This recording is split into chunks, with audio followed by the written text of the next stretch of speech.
up, everybody? Succeed with Omid back again, and this time we're actually going to talk about posture and why it's so dang important to have it to kind of avoid every single pain in your life. Really quick, I'm going to show you two little tricks to figure out if you're in a good posture position or not, and then more importantly, I'm going to teach you a great exercise that I use as a warm-up all the time to kind of teach my nervous system how to hold good posture always. But the two tricks, really quick. The thumb trick I've talked about before on this channel, but if you kind of make your hands flat like paper, most people have their thumbs kind of pointed at each other. If I just shake around and then stop, this is kind of where the thumbs end up. The hands kind of show up in front of the body and they're all forward. But if I make them flat like paper, all I'm going to do is organize my shoulders so that the thumbs point straight forward. That's it.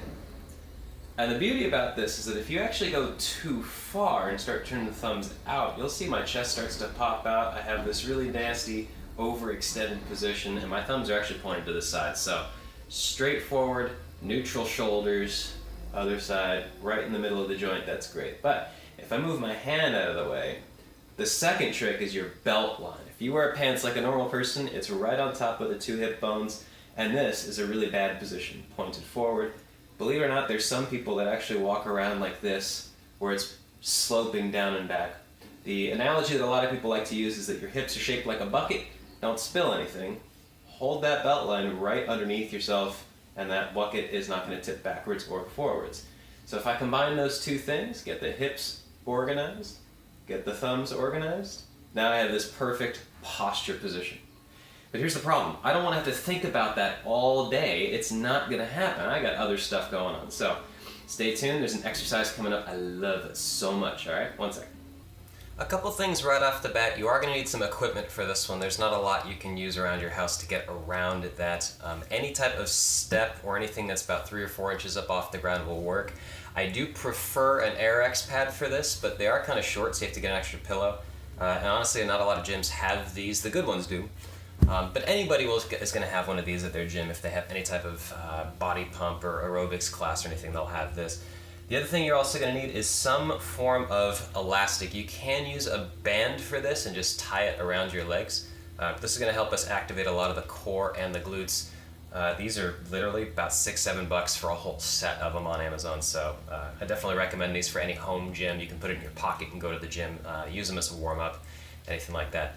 Last thing I'm going to say before I get into the actual exercise, if you have low back problems that are pretty severe, like spinal stenosis or herniated discs or anything, this will not be for you. Okay, this is going to put a lot of pressure on that lumbar disc just to start with, but it is going to be a great exercise if you're already solved a lot of that stuff and you just want to strengthen your core and your glutes, all right? So the setup is the band is going to go about 1.5 inches above your knees. Feet are going to be whatever distance apart you're going to use this to warm up for. If you're going to deadlift, go deadlift apart. If you're going to squat, go squat width apart. What this is going to do is it's going to help us warm up the torque we need in the hips and the pressure we need in our abs. But I'm going to sit on the ground, put this angle right in my low back, and relax my abs to come backwards. The lower back really should have quite a bit of ability to extend into this position. So if this hurts, you know there's something going on. Don't do this exercise. But right now, this should be just fine. But that second trick I taught you guys, right? This arch in my back is obviously way too big. This angle is tipped away from me. But what I want to do is I want to organize the upper body first. Get the rib cage neutral and the shoulders back. Take a big deep breath in, inflate the belly. Brace in and squeeze the glutes just enough to get that belt line neutral. The whole time I'm not necessarily driving my knees out to the side like crazy, but I'm just trying to hold them neutral. And it's just enough activation here to get the core, the inner crotch, the outer glutes, the hamstrings, the quads, everything on fire here. After a while, what normally happens is people start to shrug around their shoulders forward. So hold everything back. The trick is the first 3 times you do this to not really do anything. Just hold it for about 30 seconds and then exhale, lower down, and relax for about 30 seconds. Inhale, brace, drive up again. This is lots and lots and lots of abs pulling the hips upwards. I'm not going too far and rocking backwards. I'm trying to hold that neutral hip position. So if you need a coach or a trainer with you, or just do this next to a mirror, I'm not letting the knees drop in either. I'm holding that tension against the band the whole time. But after you've done this 3 times, here's the trick. Remember those thumbs? Reach straight up, straight arms, thumbs directly backwards behind you, and you're going to breathe in, take the arms up above. Exhale, bring the arms down to the knees. And what you're trying to do is you're trying to maintain a neutral spine the entire time, neutral pelvis. Most people, for example, when they start to reach up, they hit tight lats, weak abs, and they start to round through and get this big overextension here. We can brace through to get into this overhead position. Same thing as they're coming forward and down. They have tight shoulders, they start to shrug and go in through here. Back starts to flatten too much. Hold the shoulders back, breathe in. Exhale, breathe out. Coming over to the knees. And as you do this, this is a lat pullover. You're going to engage the lats, engage the abs. The glutes are going to have to learn, which is the most important word here, learn how to hold us in a good carry position while we're going through these types of things. Phenomenal warm-ups for deadlifts, squats, overhead press, any of that type of stuff where we have to get into this position and maintain neutral spine.